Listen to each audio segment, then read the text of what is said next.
Yo, what's up, everybody? Just a quick update before we start the show. We had the same issue happen again on this episode that we had happen on episode 14. It's only like two brief moments where it happens, but again, I do apologize. I think it has something to do with, the hurricanes that came through kind of messing up my internet signal and just kind of messing things up with Discord and stuff like that. I've been having like these random internet spikes and internet drops. So I do apologize for the inconvenience, but I do hope you enjoy the episode. This is a really good one. This is something different than what we usually talk about. We're going to be back on the video game shit next week. So thank you for watching, listening, whatever. Please enjoy. Yo, what's up, everybody, and welcome to episode 15 of the Infernal Gaming Podcast. I'm your host, Blazed Inferno. If you're new to the show, hello, and thanks for coming by. And if you're a returning listener, welcome back. Like always, we got a good one here today. Today, we're recording this podcast on September 10th, and I have two co-hosts with me today. One of them is returning from a long time ago, from what was that, the E3 podcast.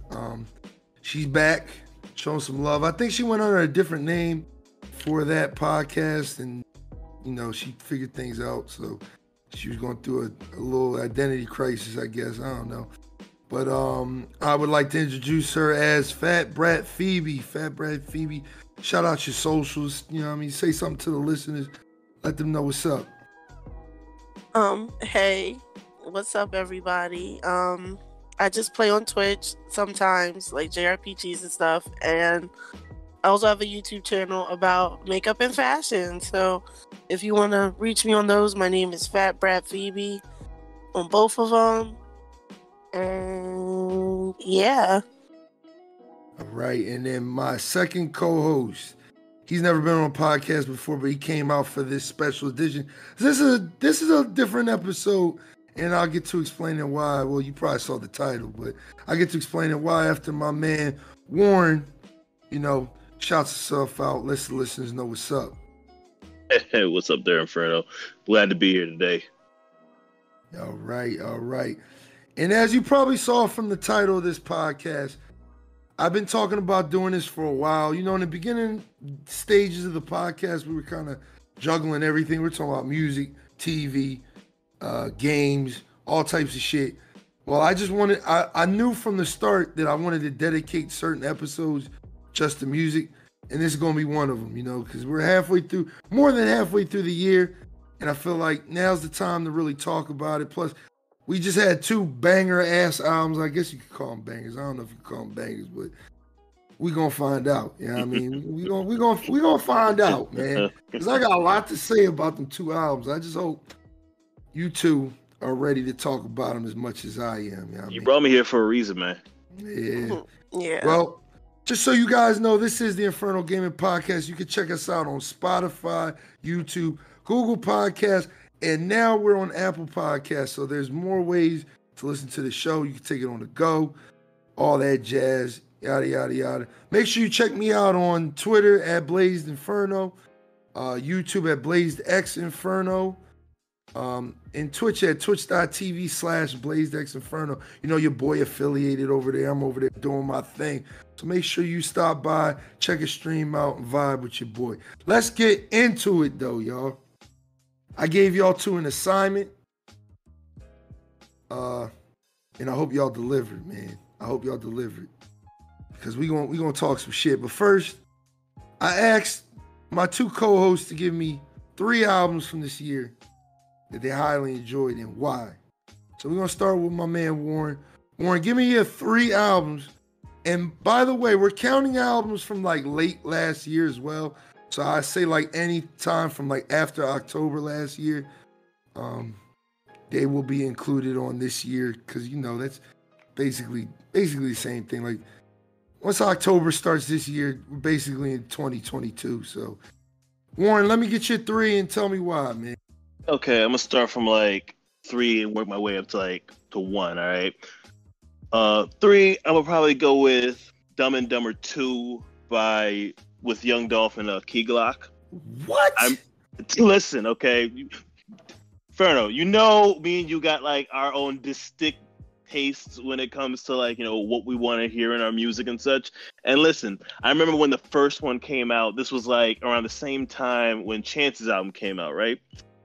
And Chance's album was just so goddamn terrible that I needed to hear some ratchet shit, all right? I needed some Memphis based shit. I needed some dumb shit to just kind of like, you know, drown out whatever the fuck I heard from that Chance album. And honestly, this second installment to that series was just, it came correct. I'm not gonna lie to you.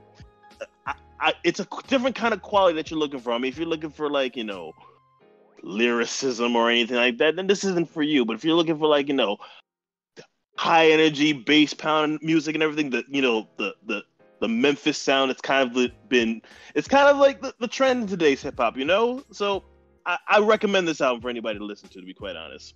Okay. That's my number 3. What's it? Number 2. I'm trying to remember what exactly my number 2 was.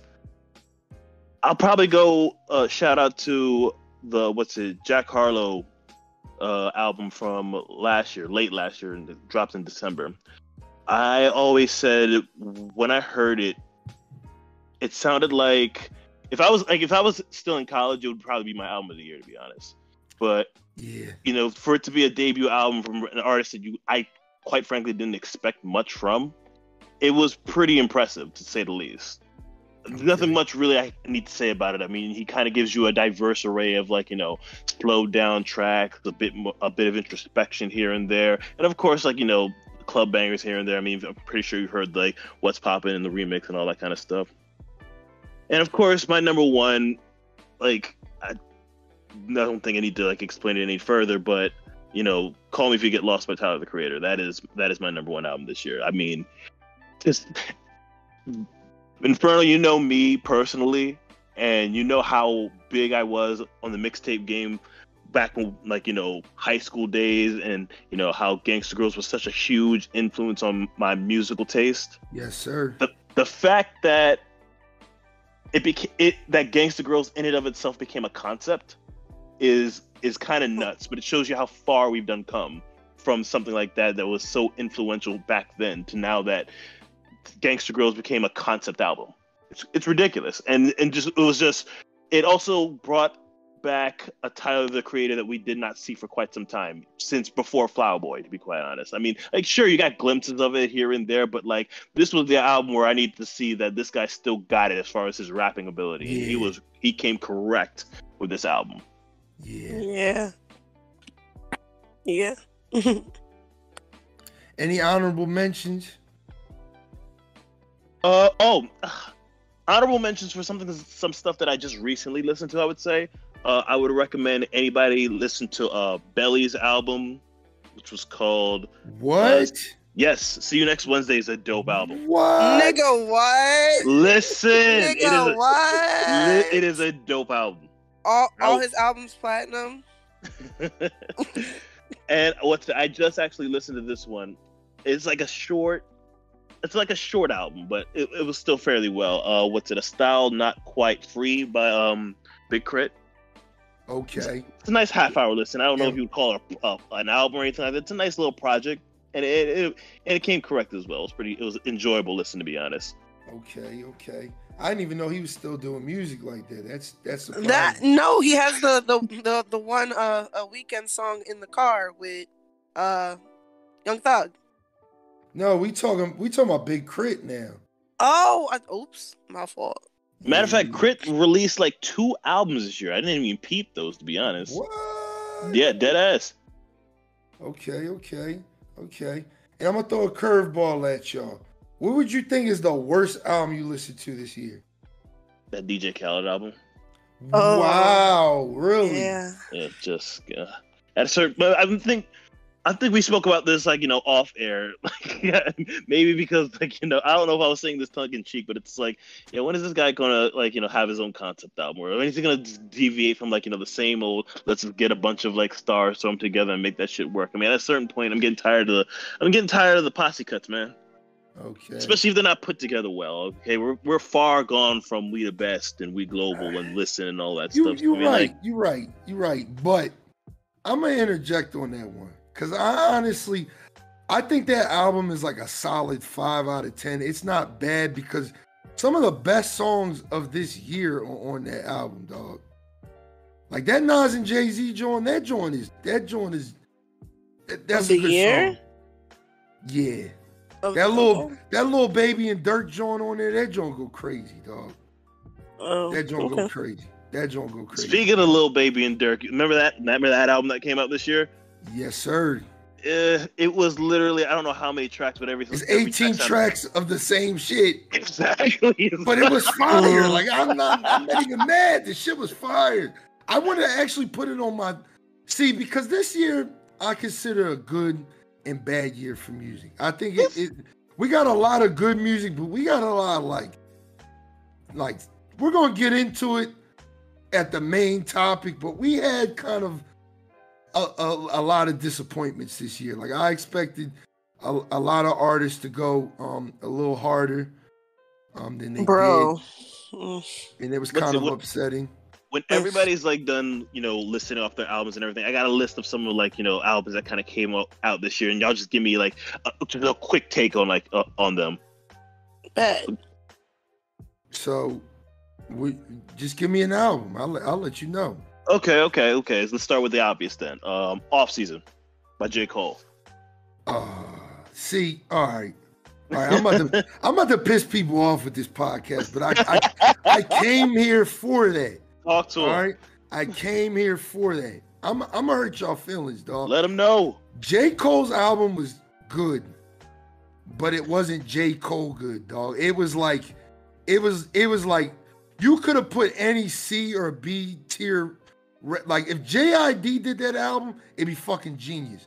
If give me another rapper that raps like J. Cole. Any of them niggas. Dog. For a J. Cole album, that wasn't a bad album, but I expected more. My biggest issue with it is it's a 13 or 14 song album or something like that, but it's like 36 minutes. It's like super fast. It's like it's over before you even begin. It has like its highs and lows. Like I don't know who the fuck was in charge of track listing for that album, but the flow of it is just so. It starts off like bombastic, in your face. He's talking shit. He's got Cameron on there talking shit.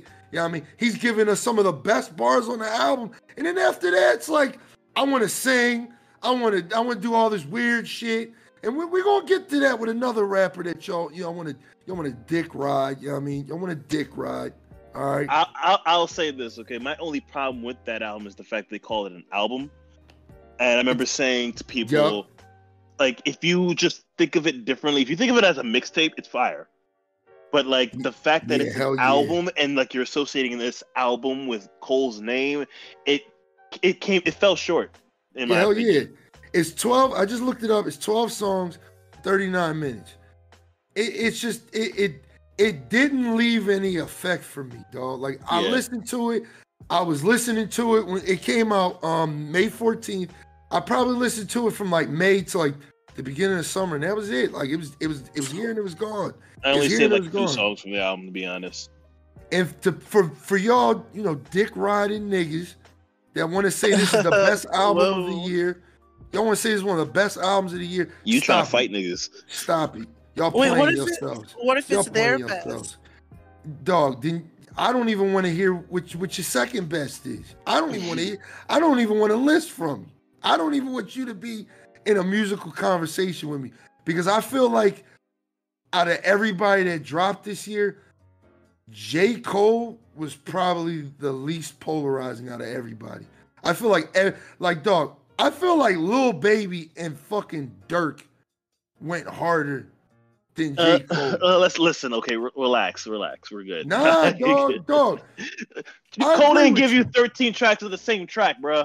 See, I don't think that's comparable. They're like different artists for one. It's not. But I feel like, and this is, see, a little bit of, like my problem with Meek Mill is that he's a cornball, dog. He's a fucking cornball. What did Meek Mill do to be dragged into this? You are based in Philadelphia. This is not the place to be doing that. I really fuck cause Philly hate me too, dog. People just don't.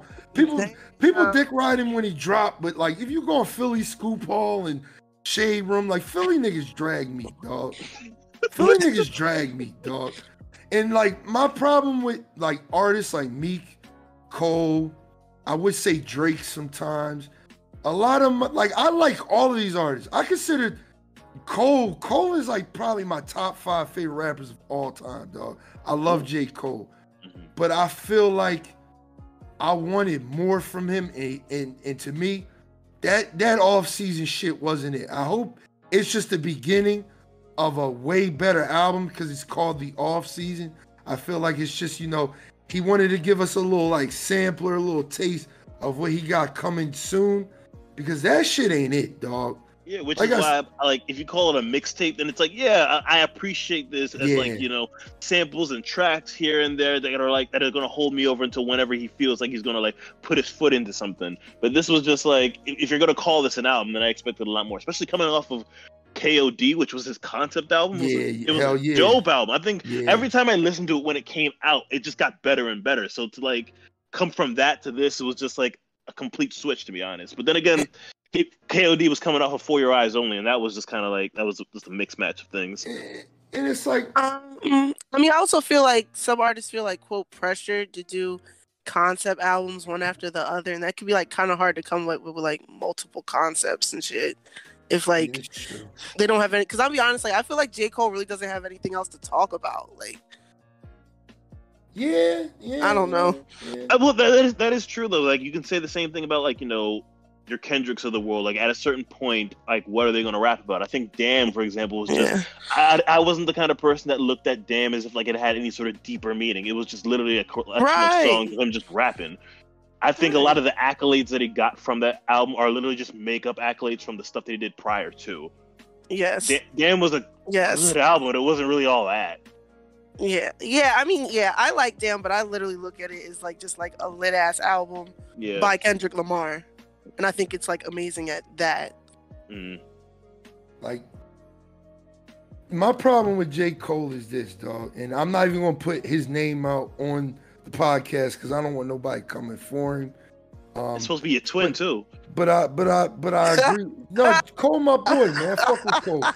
But the more I like, this is something that somebody very close to us said. I ain't gonna tell y'all who on the podcast, but he always used to say to me like, J. Cole don't be his rap scheme is not that intricate compared to like a Kendrick Lamar. Like when people like try to put like J. Cole and Kendrick Lamar in the same realm, it's like I feel it, but at the same time, is it only because they talk about deep shit? Because like, all right, my favorite album from 2019 was the Revenge of the Dreamers 3. I love that fucking album. But like Cole was like the most annoying part on that album because he was so inconsistent. Like JID was rapping circles around fucking what's that other bull that was on that album that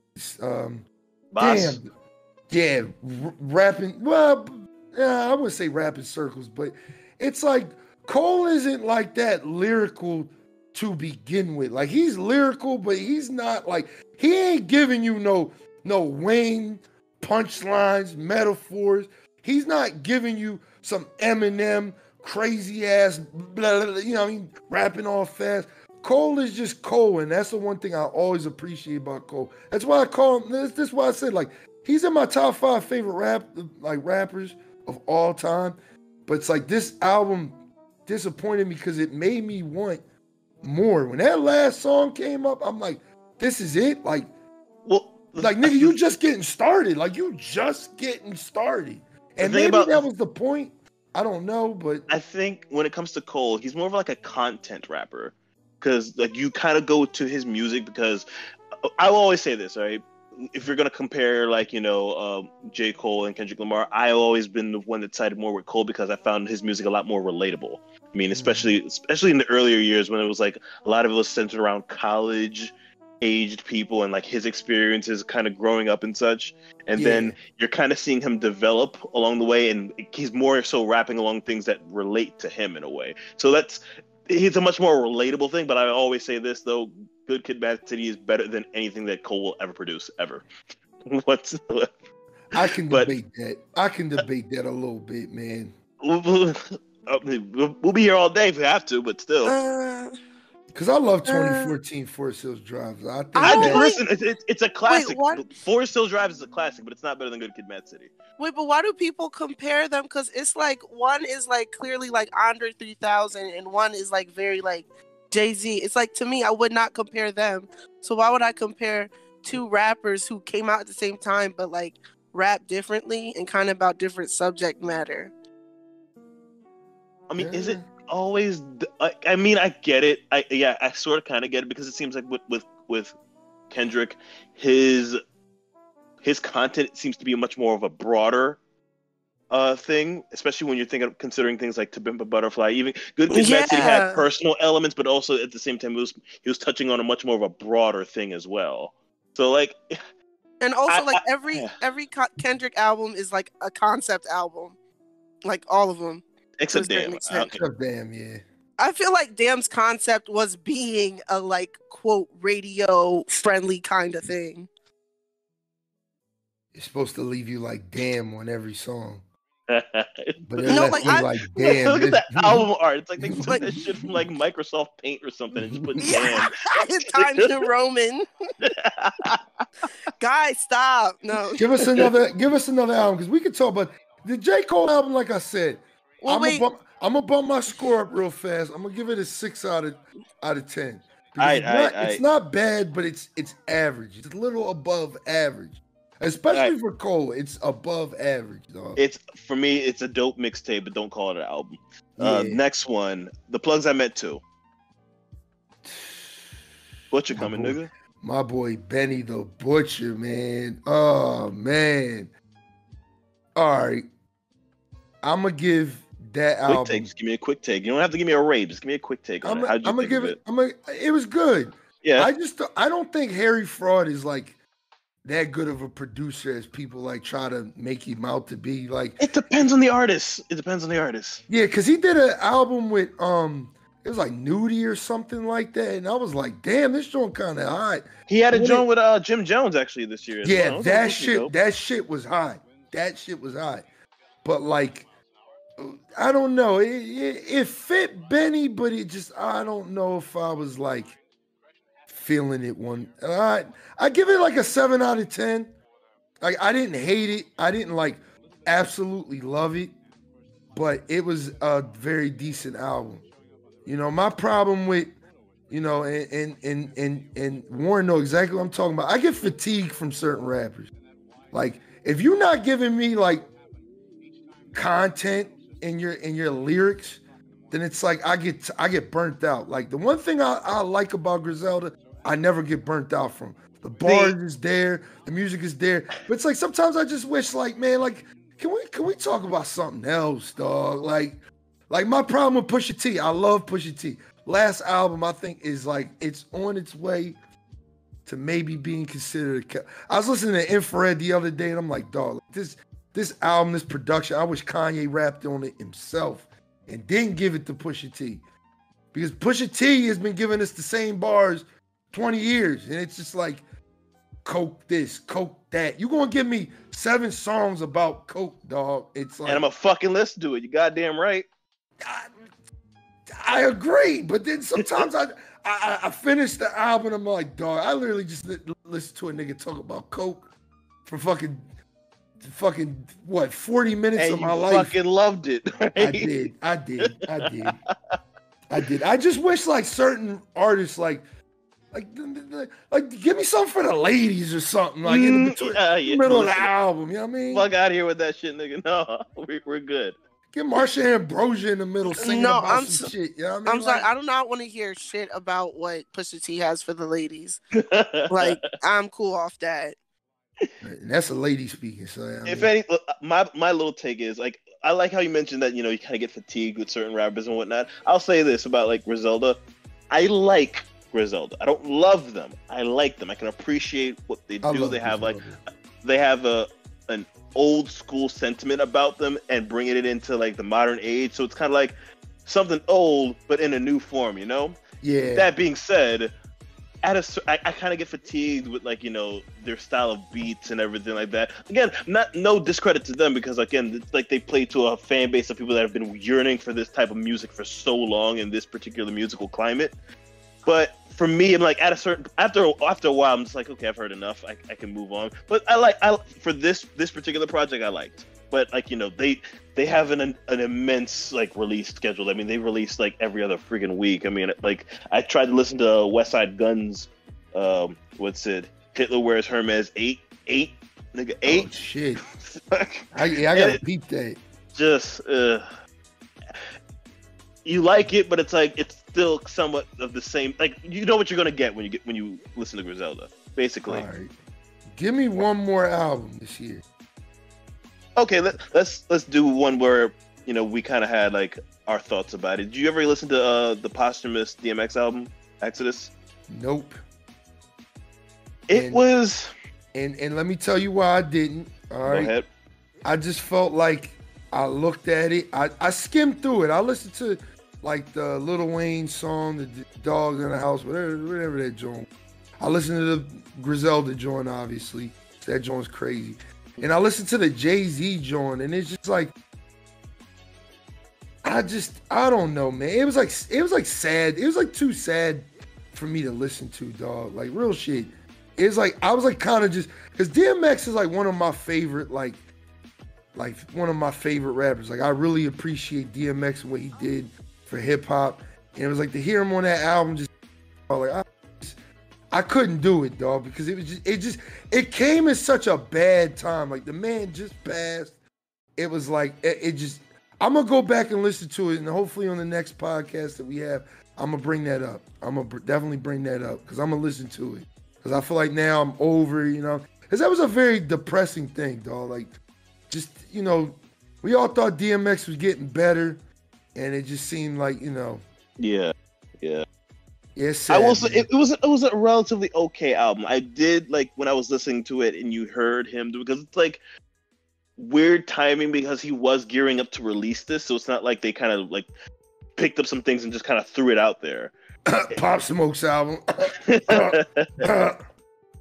But what's it with this? Like hearing X, I think he's kind of like one of those legacy acts that you're just happy that he's just still doing the thing, but like you know it's not the same quality that you're getting from him like when he was in his prime, you know. Yeah. That being said, like there are a few songs that I like a lot. Like I recommend if you're gonna listen to it, "Walking in the Rain" is probably like the best song on there. Okay, I'm a peep the album, and hopefully on the next podcast we can talk about it. Got it. All right, so. FatBratPhoebe, man. I'm gonna just start calling you Phoebe. I gotta get you to it. Give us your 3, man. Give us your 3. Give us your 3 and tell us why. All right. I know you got like she listens to a lot of different music, so this list is gonna be very and I want to talk about it. Yeah, hell yeah. Oh, also honorable mention. Freedom Boys 42 Doug. That was nice. Oh yeah, hell yeah. Hell yeah. Got that, John.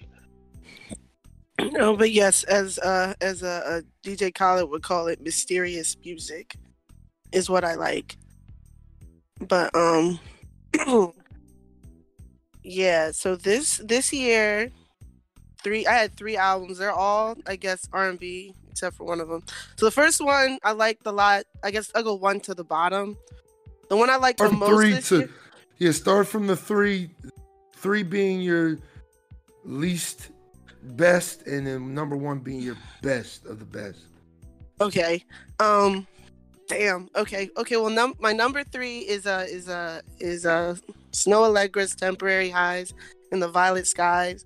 I think it is a solid ass R&B album, and I haven't actually heard R&B album that sounded this like contemporary and I guess you could say like classic in a while. Like it still has like influences of like modern R&B and stuff like that, but like just the vocals are very nice. Like, all the production is very good. Tyler helped produce a few tracks.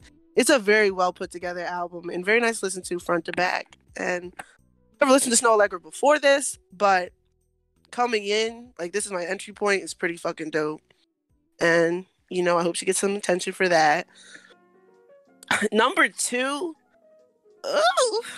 I mean, I'll explain myself. It's Tyler, the Creator's Call Me When You Get Lost. Yeah. Like, obviously, that album's fucking amazing, especially since we haven't heard Tyler rapping in a while. So that was nice.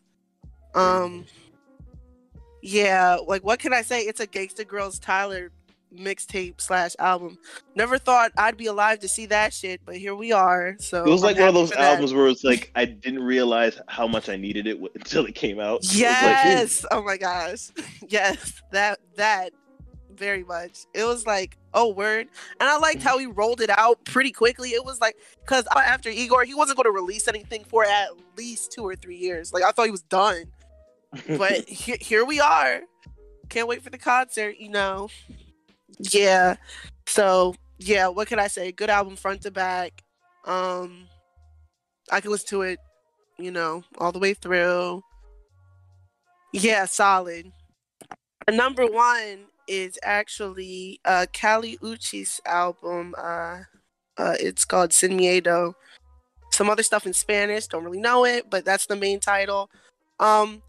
I put it above Tyler's because to me it is something that sounds just a little bit different.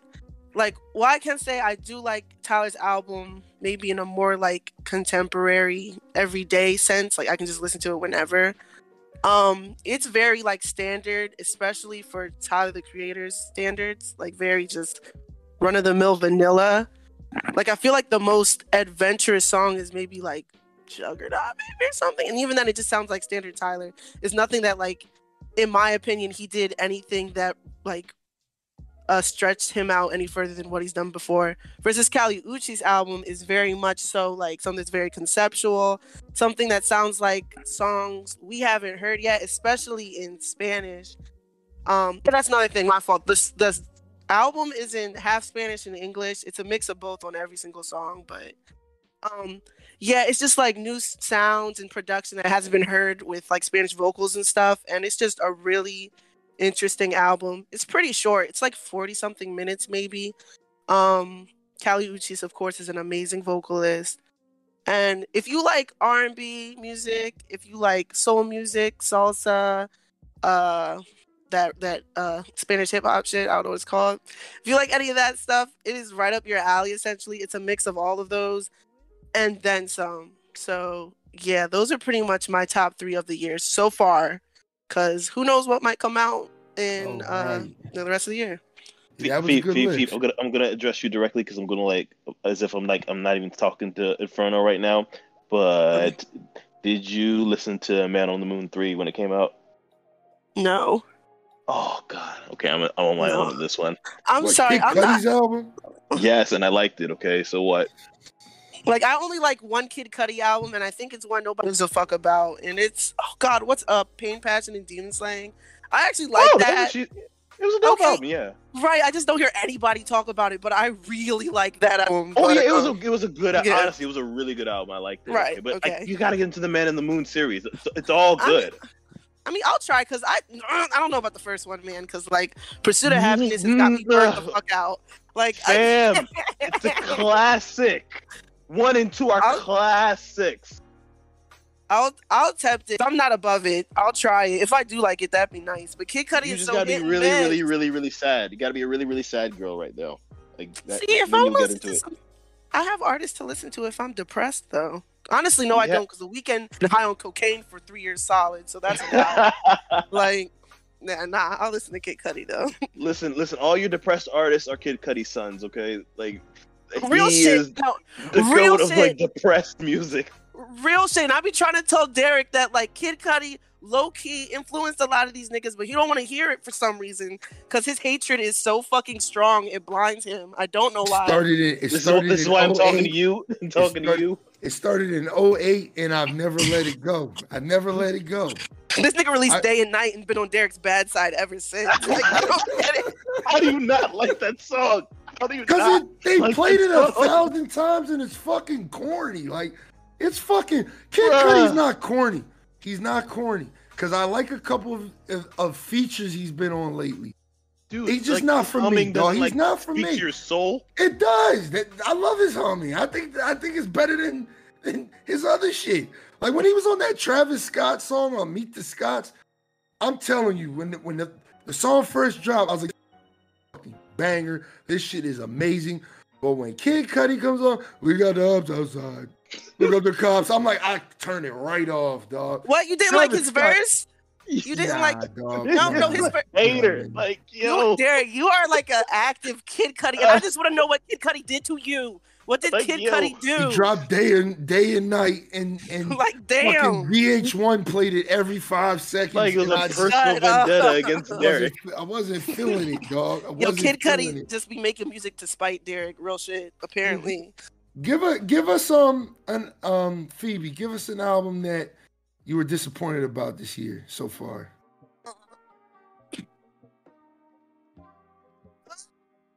I don't. They gonna come for Certified Lover Boy is garbage. I'm sorry, like, and I don't care if you hate me, because high key y'all niggas are forcing yourself to like that shit. Cause let any other artist release that shit, and y'all would clown him. But because it's Drake, you guys cut Drake all the slack. Yeah, nah, we gotta. I'm not trying. Shit, baby.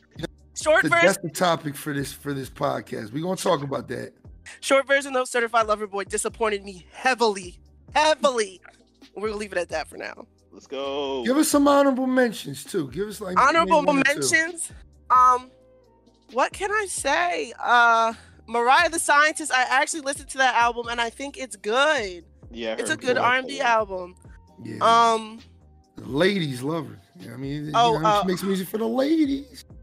I don't know if anybody knows this artist who listens to this, goddamn, but Home Shake released today, and that was good. He makes like keyboard Casio coffee house music. So. What? Warren said, oh.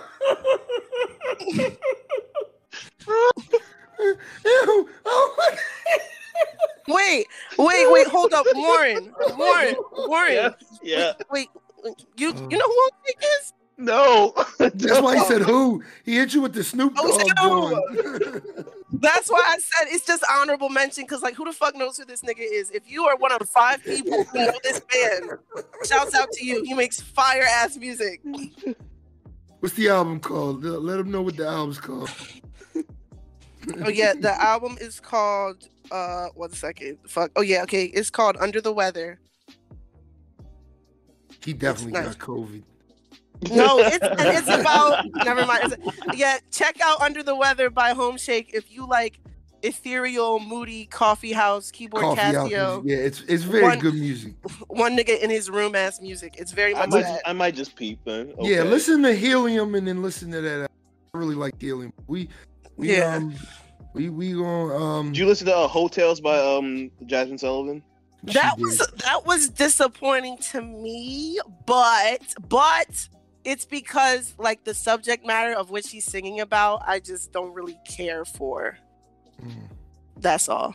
You just embrace Jesus in your life, and that's no, why. it's not like I don't mind thought ass music. It's just I don't know. Like I've been listening to Jasmine Sullivan since I've been in like middle school, and it's like I like understand why she like went in this direction. It's just like I don't know. I just don't want to hear Jasmine Sullivan sing about it. Is that fucked up? But I mean, whatever. It's not that serious. But the song "Sit on It" with Ari Lennox is like a fucking one. That and like put away your feelings or put down your feelings. Really good songs, but overall, it's just like it's okay. It's only disappointing because it was okay. I was expecting more. That's all. I'm gonna drop an album on y'all. Let me know how you feel about it. This is more directed towards Warren because I know Phoebe ain't really listened to it.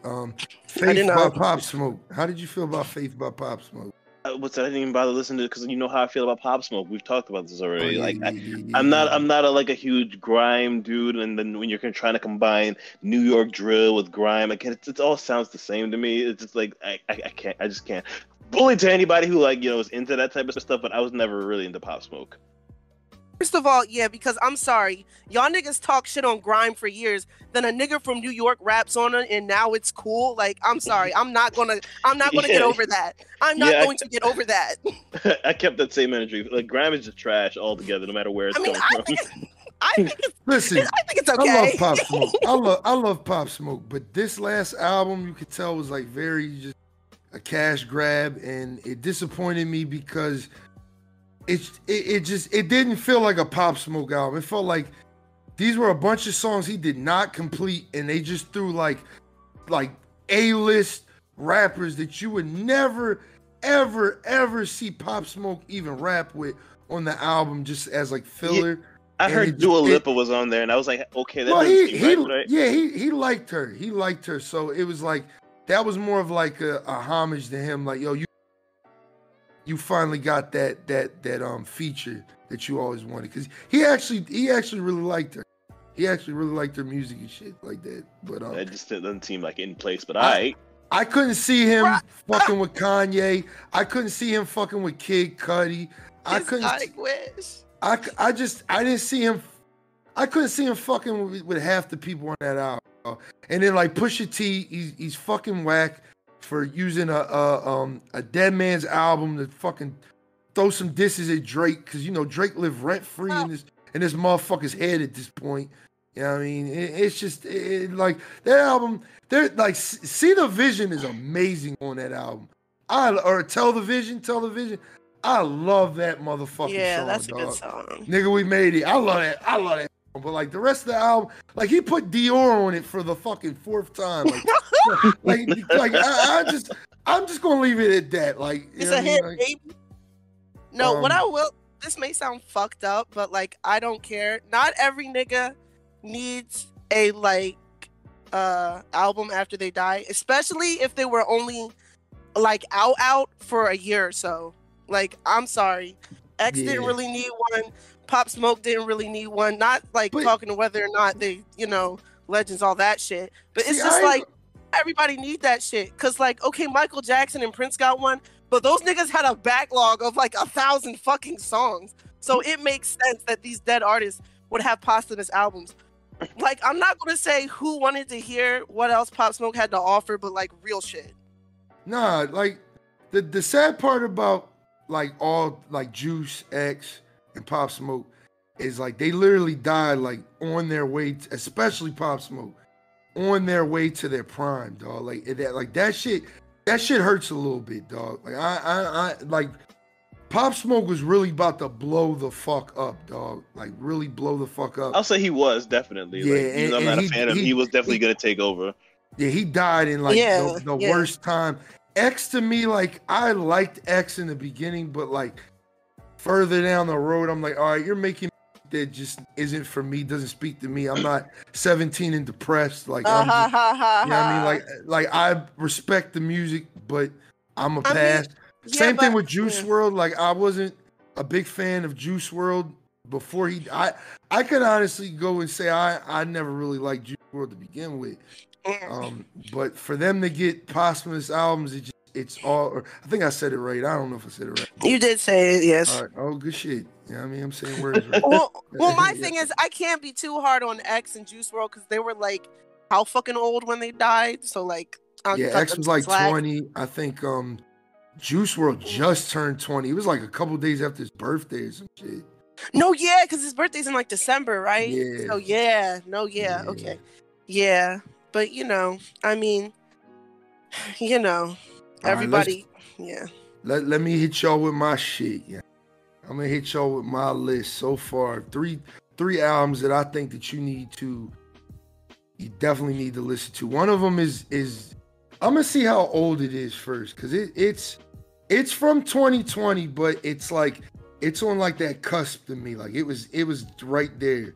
All right. 2020, October 16th. All right. So yeah, like I said, it was on that cusp. It was on the way out. I mean, I got my 3, and it's gonna lead into everything we've been talking about so far. Yeah. All right. My number 3 album is Burden of Proof by Benny the Butcher. That was the album that got me into Griselda. Okay. Hit Boy's production is like, I think he's probably has the best production right now in all of hip hop. Like his production on King's Disease 2 was phenomenal, and I loved that's an mention. I almost wanted to put it on my list, but again, like Burden of Proof, very good album. Check out Timeless by him, Lil Wayne, and Big Sean, amazing song. Legend, good song. Like that was the album that got me into him, and it's like it's kind of upsetting.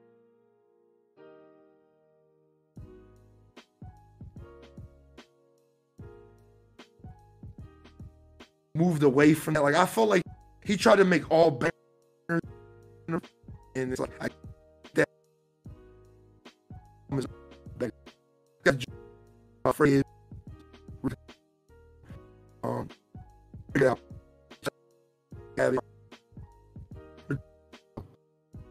I'm not going to keep counting you. There you go. I'm a big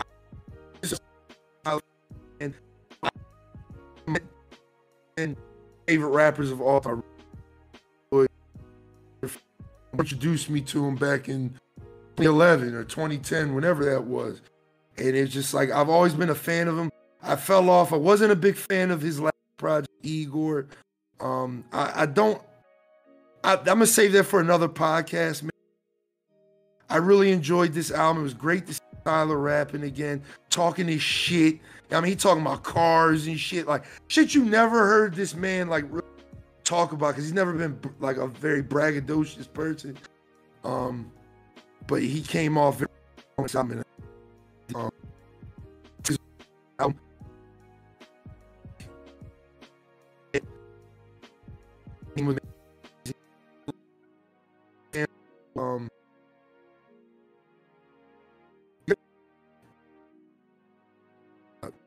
you guys hear? It's coming in and out, for at least on my end. Yeah. What did you guys hear last? No. To be honest, we lost you as you was talking about like Burden of Proof, and then you just kept going. Oh shit! Damn, yeah, I heard like lemon head. I was like, my fault, y'all. My fucking Discord's been acting weird for me. I think I gotta update it. But I said my second favorite album of the year is Tyler, the Creator's Call Me If You Get Lost. Again, I'm not gonna beat y'all in the head with what Phoebe and Warren said. It's a very good song. I mean, a very good album. Great to see Tyler rapping again. I've always considered myself a big fan of his work. Takeaways from the album were Lumberjack, Lemonhead. I love What's Your Name. I love What's Your Name.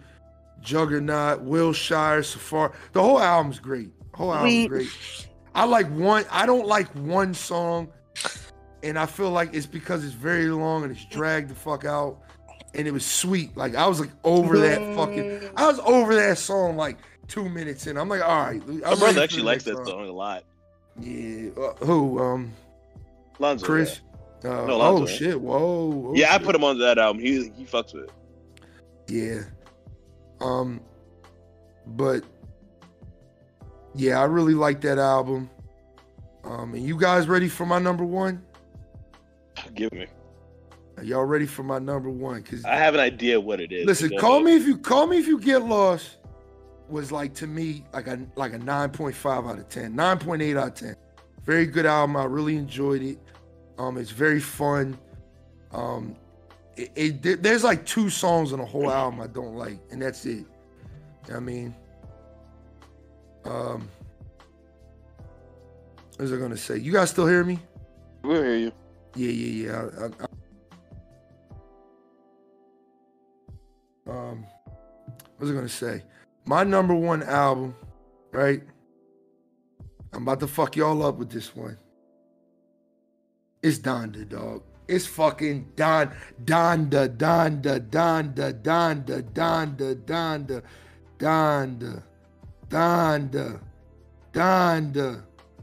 Donda, Donda, Donda, Donda, Donda, Donda. Yo, good album, dog. Highly enjoyed it. You need to listen to it. If you haven't already.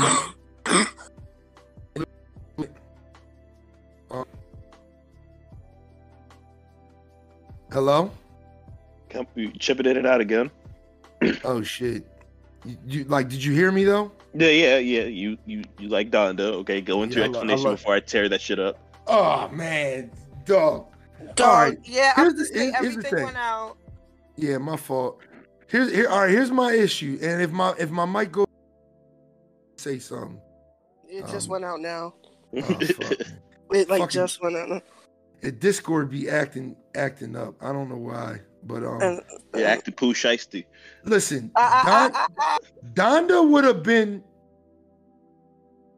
one of the I want to say greatest albums of all time. It would have been a lot better and easier to digest for people if it was like 16, 17 songs. It's 27 songs. There's like 3 repeats on there. And I just feel as though it's hard to digest for people, but I feel like deadass in like 5 years, people will appreciate Donda a lot more as an album. Just because I feel like Kanye has given us some of the best production on this album to fucking date, and I'll fight anybody on that. Like, Jail is dog, I cried listening to Jail, dog. I cried. I fucking cried. Okay. I fucking cried. Like that beat. Guess who's going to jail? I was like, me. Yo, hold on. I gotta pull the track list up because this album is a 1,000 songs long. But oh God, Jail is amazing. Jail is amazing. God Breathed is good. Off the Grid is the best song on the album. Best. I'll give you that, and I'll raise you up saying Fabio had the best verse on the entire album. Oh, fucking Fabio was rapping like it was just, if you do not kill this verse, it's a wrap for you, dog. You're going back to jail. You're going back to jail. You're gonna get that text message. Come back when you find God, nigga. Yeah. Hurricane is amazing. Yeah.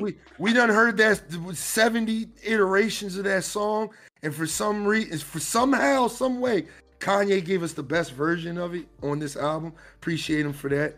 Praise God is like the one song that I could tell everybody like is very skippable. I didn't really like it like that, and it has Travis Scott on it, and I really like Travis. That was weird. Jonah, I like Jonah. I like Jonah. I hated Dirk. I hated all of it. It was so repetitive. It was just I can't. I hated that so much. I like Okay. Oh, I like that a lot. Yeah. Lil Yachty tore that joint the fuck up, dog. Junior. Honestly, the beat the beat for Okay itself, it carries. It is so good. Yeah. Junior. I like the old version of that song. It's alright. I like it. Yeah, he had like this demonic ass on the old version. I wish he would have kept that version. Mm-hmm. Believe What I Say is really good. 24 is fucking amazing, and when people don't talk about how good 24 is, that shit makes me upset.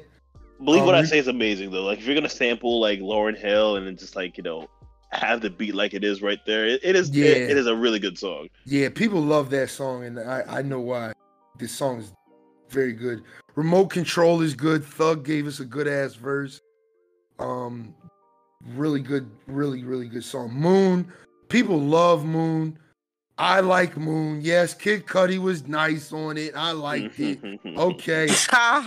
my man Don Toliver tore that fucking chorus up. Like that song is beautiful. Oh wait, I forgot to mention like songs I liked was the one with him and Kali Uchis, like Something in Melodies. That's a really good song. I forgot to mention that. Okay. Okay, this is Donda time, all right? This is Donda. Damn, I fucking see. Shit. This is Donda time. Fucking sucking the dick off this mediocre ass album. Whoa! Heaven or Hell was Heaven or Hell is a skippable song to me. Like, it comes on and I might be like, all right, I don't. Donda is a really sad song. It just makes me sad, man. Rest in peace to his mom. And again, Keep My Spirit Alive is really good. Griselda's on it, so you know I fucked with that shit. Jesus Lord is my favorite song on the album. Got it. It's like 11 minutes. Like, you got Jay Electronica, who is, by the way, all right, he does not believe in God, but he came on that motherfucking that song and was just, what's the word? Like one of them 5% Muslims or something like that. Like he's one of them weirdo religion. 5%, yeah. No, he's like one of them like Egyptian god worshiping bulls, and he tore that shit up, dog. And that beat is amazing. Kanye poured his, like, there's a part in that song, I'm gonna send it to you guys, but there's a part in that song where you can literally hear Kanye about to cry, dog. Like, that man sounded like he was about to cry on that song. And he just kept going, and he was just talking on. It's so good, dog. It's so fucking good. Jesus Lord alone is like, dog. Again, y'all gonna appreciate this album in 5 years. I don't want to hear, you know, I went back to Donda and it was good. Like, y'all went back to Yeezus, good. You know what I mean? No. I went back to 808s and recognized this is good. Everything else so far, like, boom. Like, and that's the one Derek talks shit on the most. New Again is a good song. New Again is a good song. Make me new again. I'm glad Chris Brown was not on that fucking song because I heard his verse and it's just, he was doing too much. See, Kanye has an ear for that shit. Like, you just doing too much, dog. Like, that's why you didn't make the album. Like, if you niggas got any feelings about that shit. If you ain't make Donda and fucking Little Durk did, like, you know you just doing too much, and Kanye he was doing too much, dog. All right. Television, I do not like his version of it. It was a nice little Pop Smoke, you know, memorial song, but I wasn't really I don't even understand what the whole purpose of that inclusion was. It was just Pop Smoke, and that's about it. Yeah. All right. Lord, I Need You is good. Pure Souls is Roddy Ricch tore that joint up. I think the girl on the end is Shinsia. She tore that shit up. Come to Life is really good. And fucking No Child Left Behind, dog. No Child Left Behind, dog. Just rattled off 30 songs right now, man. That shit is... He's done miracles on me. Listen, dog. Album is like a 9.9 out of 10, dog. It is like... Please stop. It is so good, dog. It's God. Fucking good, man. So fucking good, dog. Like, I don't really like Jail Part 2, but I do like Marilyn's little part on it. He's like, guess who's going to jail? I do like it a little bit. I ain't gonna lie. Okay Part 2 is good. Junior Part 2 is good. Jesus Lord Part 2 is fucking 12 minutes long. And shout out to Larry Hoover, dog. Free Larry Hoover, dog. I gotta put that in there, dog. I gotta put that. Free that nigga Larry Hoover, dog. Like, honorable mentions. Go ahead, Warren. Well, yeah, just like, since you're done, we're done with the Derek, you know, love portion of it. Okay, we're gonna turn to me and Phoebe, and we're just gonna shit on this album for the next couple minutes. Okay, so just let us be for the time being. Let me hit y'all my honorable mentions, and we could go in because that's the main topic. That's the main topic. Ahead. Let me give my honorable mentions. I say King's Disease 2. Really like that album. I would have put it on my 3, but I feel like I gotta listen to it a little bit more. Plus, I think the 3 albums I picked are very good albums. Donda being one of them. Freedom Boys by 42 Doug is fucking that joint crazy, dog. Yeah, it's crazy. like 42 Doug is always giving good verses in my opinion. I just like his voice, really, man. Yeah. And then my third honorable mention, because I can't continue this podcast without saying it, because I want everybody to listen to it. Listen to For Certain by Bia. It's like, oh, That's an interesting drop. All right. Yeah.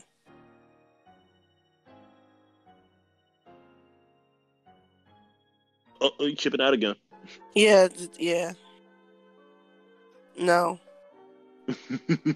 I mean, I can hear you from the other room, but no.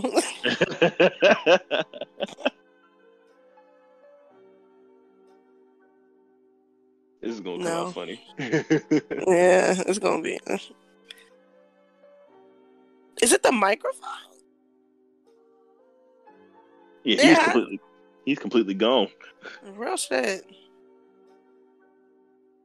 Experiencing technical difficulties. We need that Eric Andre music for shit like this.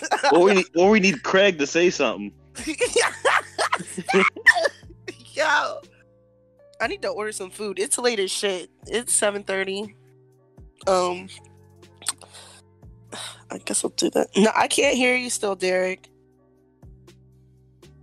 Fucking Craig was like, Donda was ass. I'm getting this nigga the fuck out of here. What you mean? You're real shit.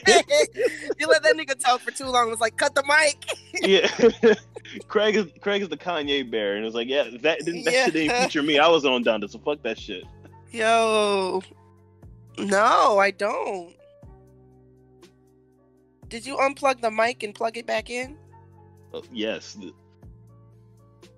Yo, do y'all hear? Yes. We're back. Yeah. I had to hop on the phone real quick. You know what I mean? My internet's going out. But my third honorable mention. We on the same internet. Yeah, it's Bia for certain. I really like that album. Check it out, man. Hold up. I gotta figure out how many songs it is for y'all, because again, I thought that was a really good album. She just talking shit the whole album, as you know what I mean. And that came out last year, apparently. That came out last year, yeah. 2020. So December 11, 2020. So that was a late release. Yeah, for certain by Bia. All right. Okay. All right. Now I'm gonna let y'all tear up Donda. Go ahead. Go tear up Donda. Go disrespect Kanye's mom, dog. Go ahead. Go do it. I'm never listen. I'm not going to disrespect Dr. Donda West. Okay, personally, I believe we wouldn't be dealing with the shenanigans of Kanye West if she was still around. Kanye was always an eccentric motherfucker, but like she kind of kept that nigga in check at least. That being said, this album that shares her namesake. I'm not gonna say it was a bad album. It's not a bad album, okay? But like, okay, when it comes to anything that's Kanye related, the standard bearer are the top 5, okay? And the top 5 are the first 5, okay? I actually have a picture in my bedroom that has like, you know, pretty much 1, 2, 3, 4, 5, 6, 7, 8, 9, 10, like 11 Kanye bears, but like pretty much I focus on the first 5, which is what's it? College Dropout, Late Registration, Graduation, 808s, and My Beautiful Dark Twisted Fantasy. Those are 5 classics. Anything that Kanye drops has always will be compared to, okay, how does it stack up against those guys? Of course. I think it is, and whenever Kanye drops something and it's like, okay, it's good, then all right, I accept it for what it is, but at the same time, it almost comes off as disappointing to some degree because, again, you dropped 5 straight classics. How many other artists can say this? Wait, what? Life of Pablo is disappointing to you? I wouldn't say it was disappointing. I actually liked Life of Pablo. I think it's a great album, but it's not a classic. Oh, I mean, okay, yeah, I guess not. I mean, it has classic songs. Oh yeah, Ultralight Beam I think is a classic song. Yeah, on there. But like. And again, it's a great album. Has good songs on it and everything. I actually, if anything, in all the albums post like the last classic, I would say I would rank Pablo over this. To be honest, I would rank Pablo over Donda. Yeah, no, me too. Absolutely. He has honestly no real shit. Not the Ultralight Beam is better than any fucking quote Christian song on this whole album. To be fair. Seriously. To be fair, because like I don't think it's a Christian song, so I'm not gonna count that. But yes, like I'm just sitting here like nigga, but okay. Well, and it's weird because like okay, this album in and of itself, and but here's the thing: I will say I rate Donda over Jesus. I hated Jesus. But anywho, I think this album suffers a minor identity crisis. Because it's like it doesn't know whether it wants to be just a regular hip hop album or a gospel album, and I feel as though people kind of like excuse it for a lot of its shortcomings. Just go, oh, it's gospel and whatnot. Then fine, fuck it. It's just I always just go, then fuck it. It's just not for me. If this is a gospel album, then this is just not my kind of speed. And you niggas ain't out of nowhere all of a sudden going into gospel. Okay, so No, make up your goddamn minds. First of all, it's gospel with a whole Drake diss song. Like, I'm sorry. Like, how? How? Yeah, that's some GD, man. I ain't liking this shit, man. No, I'm not. All I'm gonna say is, to be honest, both Certified Lover Boy and Donda were a disappointment. But Donda was less of a disappointment because at least I could sense the passion, and like Kanye genuinely gave a fuck about what he was releasing. I knew he was gonna get to this point of podcast. I knew, but this was the main topic: CLB versus Donda. All right. As y'all saw, I left CLB off of my honorable mentions. Y'all know, if you know me personally, you know I am a huge Drake fan. I love Drake. I feel like he is never fucking missed. I feel like he's got eight perfect albums, and CLB is not one of them. CLB is not one of them. Just let them know we at the shit on Derek portion. We on the shit on Drake portion of the podcast. No, first of all, first things first. My favorite Drake album is More Life, and even I can say that shit is far from perfect. Like, you are tripping, dog. But listen, let me hear me out, right? His first album I really wasn't feeling. This album. Go ahead. His first album I really wasn't feeling. I like going back to it nowadays. Like, yeah, I appreciate it for propelling Drake's career.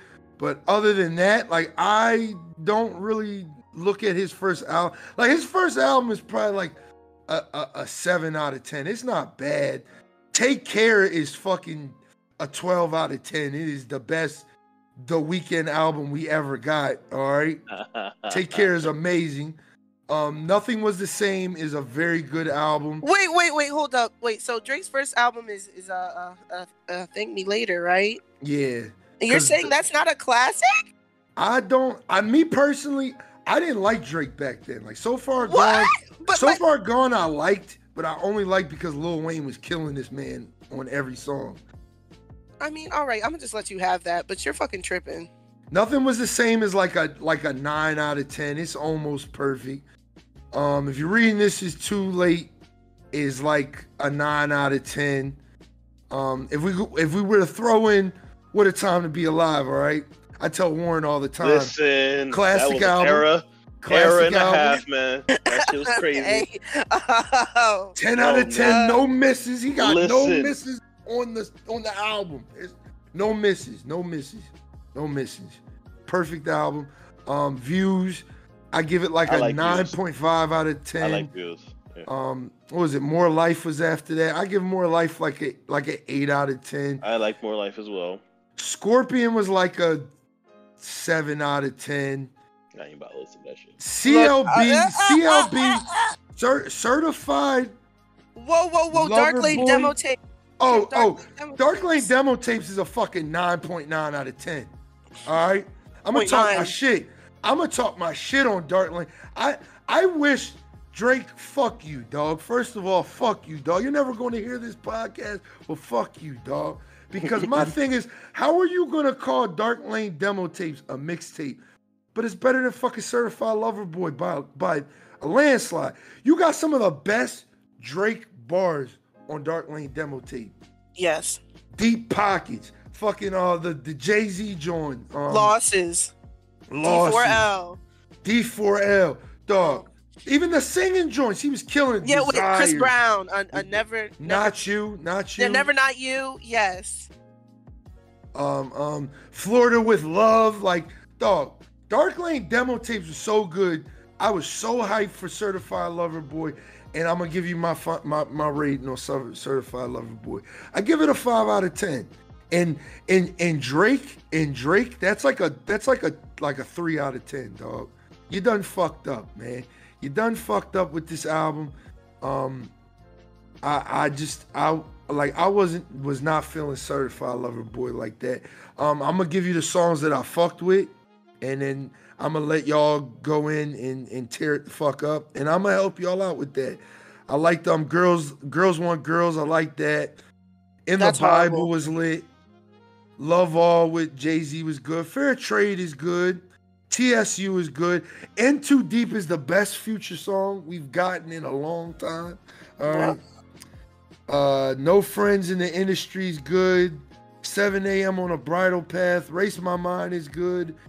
And then the outro is good. And the Lil Wayne joint is really good too. You Only Live Twice, yeah. Wait, That was you the don't highlight like of the the first? album. Wait, you don't like the first song, Champagne something? Nah, Champagne Poetry, I wasn't really Yeah. feeling that. I think that's the weakest intro we ever got by Drake. And Drake kills his intro. I mean, yeah. And it's just like, that was it. This album is depressing because I stayed up till 2 to listen to it, and I was tired of shit. Y'all and big it mad. just, yeah, I was big mad, dog. I was big mad. I was sad. And that's why I say Donda is better than Certified Lover Boy. You heard the Drake fans say Well, no. Well, first You heard things the Drake first. fans say it. Well, no, I'm gonna say first of all, they're not comparable albums in my opinion because the intentions are completely different. Like Drake's telling us this is like him quote having fun and shit on an album, but to me, it's like he didn't even sound like he was caring enough to even have fun. Like, I'm sorry, I'ma roast his ass, and I don't give a fuck. I've been a fan of Drake since fucking Degrassi, my nigga. Like 2003. I have loved Drake my entire life. Okay, and I hold him to a certain standard because he's had his music career for 10 years, and like for a 7th album, it's his 7th, right? Right? I'm Nigga, I expecting feel like counting. right. It's his ninth album. Or wow. No, it's his sixth. It's his sixth LP, really, because he doesn't count. If you're reading This Is Too Late, More Life, and Dark Lane demo tapes. Yeah, if you read this, Okay, it was we're a counting quote all unquote those. mixtape. Freaking Nah, we're More counting- Life was a playlist. Nah, we're counting. Throwing words out there. We're saying, no, we're counting all that shit. So we're saying 9, whatever. It's his X amount album. You've had a career for 10 years. Like, I expect like a tiny bit more fucking effort than this, especially when you were promoting this shit. Like, this shit was going to be the fucking blueprint. Like, with those billboards and shit. Like, he was promoting it like it was going to be this super serious, like, fucking essentially the A-side of Scorpion ass album. And we got that dog. When I saw that fucking, the cover, I almost punched the shit out of my iPhone. I was like, is this nigga for real? Am I being trolled? Is this a game? Like, what in the fuck? I could sense the passion in your voice. You are mad. Like, I know I'm mad because I actually love Drake and I cut him slack with his subpar ass R&B songs. So I was completely ready for this. I was like, I like Chris Brown's shit. I like Drake's R&B music. Like, I like it, and I don't look at it any kind of way. I really enjoy it. So I was expecting something like that. Like, I love More Life. That John is borderline trash to a lot of people. I'm hearing this. I'm like, More Life was a better version of this shit in 2017. Fuck, even Scorpion was a better version of this because at least it stayed towards the theme. I'm sitting like, yo, like, Derek, no offense, but all the songs you have named except for, shit, what's the one where he's talking about not having friends and shit, like in every motherfucking song? God damn it. What was it called? Damn, you went out, but it's called Fair Trade with Travis Scott. My fault. I turned my mic off by accident. Nigga, what? Yes, Fair Trade was, like, in my opinion, the only, like, quote, good song. And we have heard this motherfucking song since Take Care. I am so sick. Take Care, the whole theme of Take Care was that song. I'm so sick of hearing this nigga talking about how he can't be generous to his friends who aren't shit. Like, no, I'm more upset that we didn't even get different subject matter. You have been in the industry for 10 years and you have nothing to fucking say that you didn't have to say 10 years ago. I'm so irritated. I cannot get over it. This album is a fucking, like, a 2. I'm sorry. Like, I refuse to cut slack for niggas who are this established. You should be busting your ass. Because I hate to bring the Beehive into this, but look, Beyonce puts effort into all of her fucking shit, and she's had a career for 20 fucking years at this point. Like, I am irked. I'm disappointed. What the fuck was that? Like, what? See, I don't know how I'm going to be able to follow up with that. All I'm going to say is this man dedicated, like, literally months of promoting this thing. Dog, stop. let's not. like we saw the haircut and everything. Like we knew this album was coming out for months. Like literally since like probably since before the new year. We known Certified Lover Boy was coming for months. So I would imagine with so much delay towards it that you would think that this was going to be like high quality stuff, but it was some mid. It was really just some mid, to be honest. Yeah, I will like the only redeeming quality, at least for me, when it comes to this album, is that Lil Wayne verse on "You Only Live Twice." That was like the highlight of the album. Yeah, it makes me sad to say that I think Drake was too focused on this fucking beef. And the beef, I think the beef ruined the album. I think he tried to outsell Kanye so much that he forgot that at the end of the day, you gotta beat him for the rest of the year, not just the first week sales. Fuck first week sales. We gotta like this album until the next Drake album. And now it's like, honest to God, I don't know if I'm looking forward to the next Drake album, man. That shit makes me sad because that's my guy, and I'm looking forward to it. I always look forward to Drake's music. I'm looking forward to the next Lil Wayne album. Shit. Was that nigga going to even be around for that?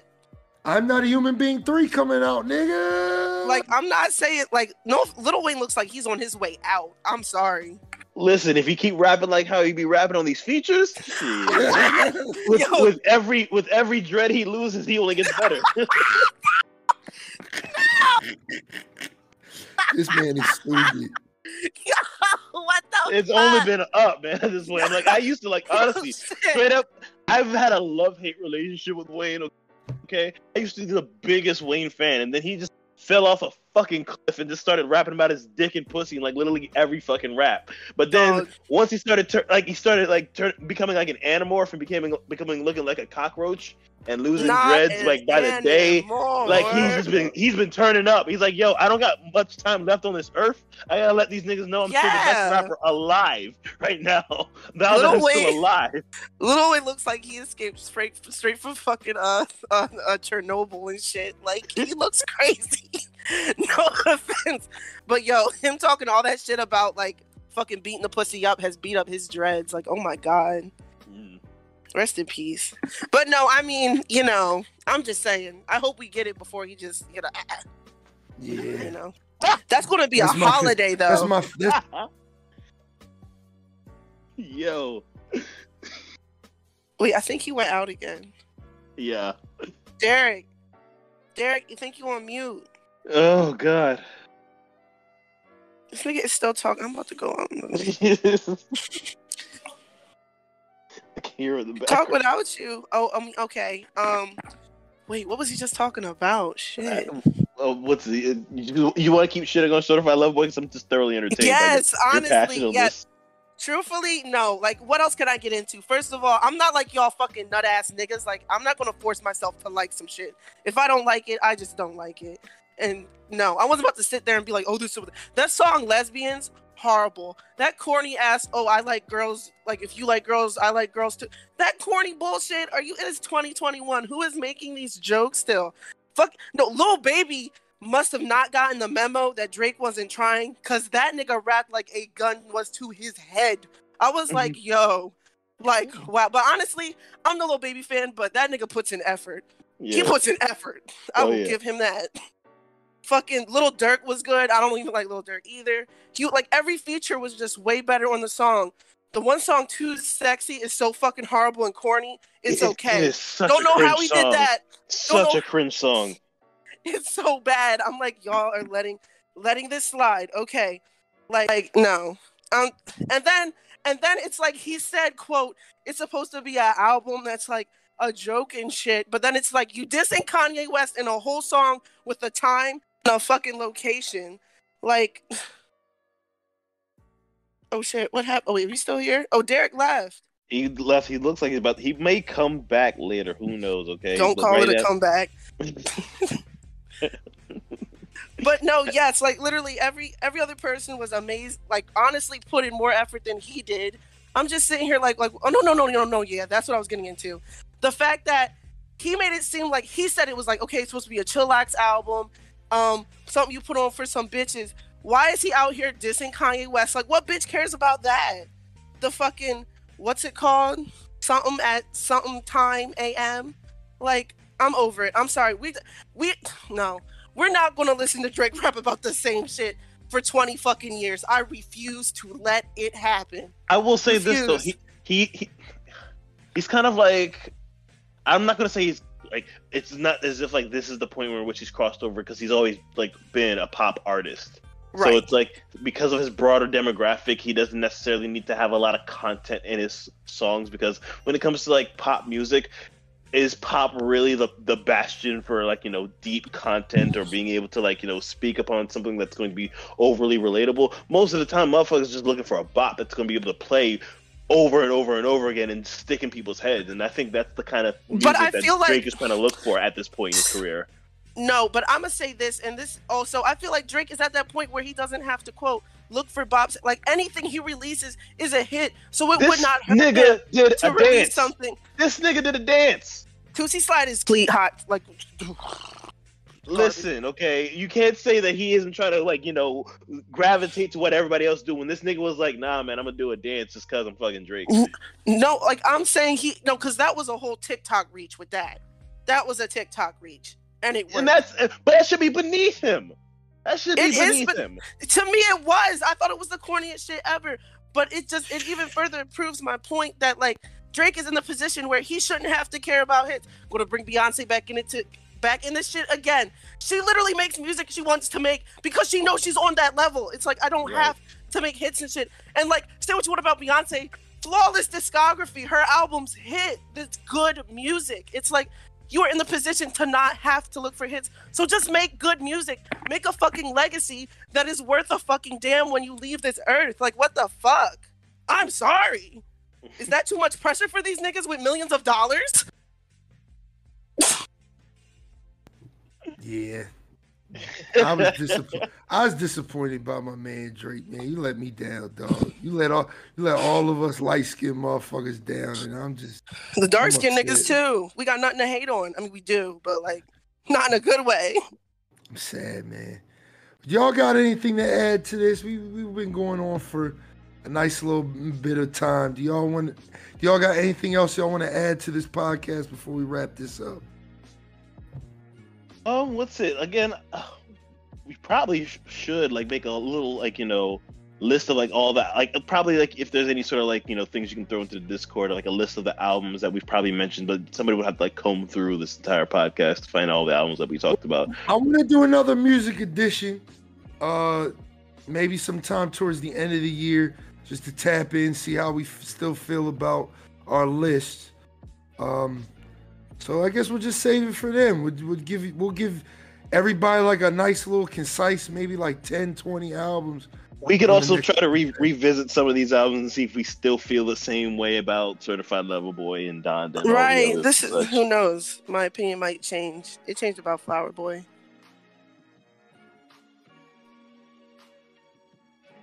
Derek, I think you out again. Yeah, well, next time he plugs, he might as well wrap this up as soon as he can. Right. So I would just answer the question he said about stuff we're excited for. Is that what he said? Stuff we're excited for? Adele lied and said she was releasing something September 2020. So whenever that comes out, I'm excited for that. Oh yeah, anytime Adele drops it, okay, the world. Right. Bitch, I'm ready to be sad. I better break up with a nigga. Shit. I'm excited for Lil Nas X because these two singles are good. I like Montero a lot, like a lot more than I should, but I like it. And also the one with Jack Harlow's a fucking bop too. So what's he again? He's another, like, you know, pop crossover artist and whatnot. But honestly, you gotta love the boy's, like, you know, gumption, to be honest. Okay, I love his tenacity. He's a grade A troll right there, man. Go him. Yes. No, I live for his like not give a fuck, but also give a fuck attitude. And I also like he like directs his little music videos. I like the effort he puts forth. The little dance. The cinematography and like the imagery and everything that's put forth and everything like that. He's breaking barriers for sure. Right. For somebody that young to like actually have their hands like that involved, I respect it a lot. So definitely Lil Nas X. I will say this, like, I don't know if or when it will come out or anything like that. But listen, if once I'm looking out for whenever YBN Corday wants to come out. Or no, it's not YBN, it's just Corday. Whenever Corday, right? Yeah, whenever he wants to, like, take your time, young man. But like when he comes out with whatever he comes out with next, I'll be sure to be there. And of course, I keep an eye out for like people like Freddie Gibbs. Of course, like he always drops something that's always of a decent quality. And of course, I think everybody's gonna be looking at what Kendrick's gonna do next. So. Right, Kendrick's next project. Apparently, he has some songs he registered with BMI or some shit. I don't know. Saw that on Twitter. It just means that the tracks are registered, but that shit could come out in 2024. Like, it doesn't really mean anything. It just means he has songs that have titles. That's it. What am I thinking of? What else is coming out? I cannot. What artists do you think is due to like come out? Due to come out. Oh yeah, Travis for sure. No, I feel like Travis. No, I need Travis to fall off the face of the earth. I don't think he's ever gonna reach Astroworld if he attempts to make something like that again. Like, I think he should just go like in a completely different direction altogether. I hear you on that. I'm looking to see what Bobby Shmurda comes out with. I'm looking to see what his album sounds like. I want a mixtape or something like that, like an actual project. Like, I appreciated the freestyle, even though it really was just 6 minutes of him not really saying much or anything. I still appreciated it. Yeah, but Meek might be due soon. Yeah, Meek dropping. Okay, you can tell by the singles. I'm gonna leave it alone. We'll say that for the next podcast, because Championship, like I said, Championships is a good album. It was. I feel it's like his best album, to be honest. If anything, I feel like Championship should have won the Grammy over Igor. Don't know why the fuck the Grammy Association was like, oh, this is hip hop. Absolutely. Yeah. But Meek should have won, and I don't even like that nigga. So to be fair, Championships was good. It was a good album. Meek's just fucking corny, dog. Like the little cornball shit he does, like takes away from him as an artist. He's a North Philly nigga. Like, what more real shit, man. Like that nigga be making us look bad. Mandela freestyle video. This nigga was just running. I don't even want to talk about that shit, dog. I don't even want to. Listen, this has been episode 15 of the Infernal Gaming Podcast. We're gonna wrap this joint up, man, before we go on another 40-minute rampage. I'm gonna let Warren take the floor, man. Talk to the listeners, man. You know what? It was fun, bro. Honestly, it was a lot of fun doing this with y'all. Looking forward to the next music podcast where you just find me under a rock or something somewhere, okay? And we'll reconvene about these sorts of things, Hell yeah, I'm excited for it too. Phoebe, what you got to say, man? Shout out your socials, all that. You know what it is. Yeah, like I said, FatBratPhoebe on the YouTube and the Instagram. If I'm not canceled, you can support me on those and Twitch. I don't give a fuck if y'all cancel me. I don't give a fuck. I mean, J. Cole's album was mid. J. Cole's album was mid.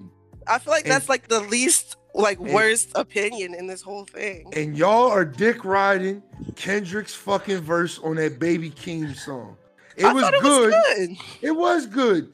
But dog, again, Drake dropped a good verse a couple months ago on that One Bull song, and we thought Certified Lover Boy was gonna be this, that, and the third, and it wasn't. But again, hopefully by the next podcast, Kendrick drop and we get to see what his project is. I'm excited for it because I like Kendrick a lot. Oh wait, last point. I don't know how y'all. Okay, on Twitter I see niggas hyping up Baby Keem, and I'm just saying y'all didn't like Vince Staples because they're essentially the same artist to me, except maybe Baby Keem is more quote hood. Damn. I don't know. Yeah, I don't know, but this is your boy Blaze Inferno, man. You can check me out on twitch.tv/BlazedXinferno. You can check me out on Twitter at Blazed Inferno, no X in the middle. Instagram at BlazedXinferno. And check me out on YouTube, because this podcast is on YouTube, Spotify, Google Podcasts, and now Apple Podcasts. So, again, thank you guys for checking it out. Hope you guys don't cancel us. These are just our opinions. Again, we didn't say any of these artists were fucking garbage, but Kid Cudi's the only one we said was fucking bad as a collective because he's not that good of Stop. an artist. Stop. Yeah, Stop. Whoa, Holiday. Stop. Whoa, Look, Holiday. stop the podcast now. All right. Right. Yes, I know. No more Kid Cudi slander from this point forward.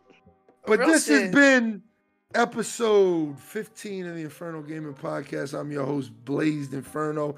Make sure you check out my co-host, Phoebe, on Twitch. She's doing her thing at FatBratPhoebe. Make sure you check her out. She's next up on this affiliate shit.